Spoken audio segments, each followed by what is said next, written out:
Hi guys, welcome back with me again in the channel. On today's video, I'm gonna show you an easy Canva tutorial on how you can change the font color.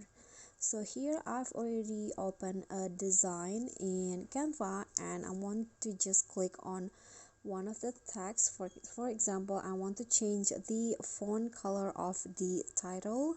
Click on a text and here, swipe the toolbar at the bottom until you find the color options.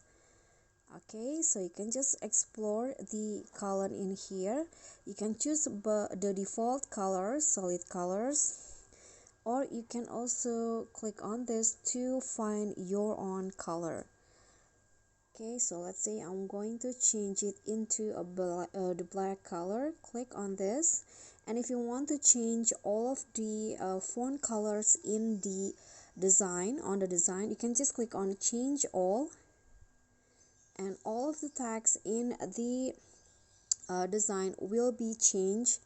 The font will be changed into the color that you choose. Okay, so that's all from me. So thank you so much for watching. Please don't forget to subscribe, like this video, comment, and click on the thanks button. Bye.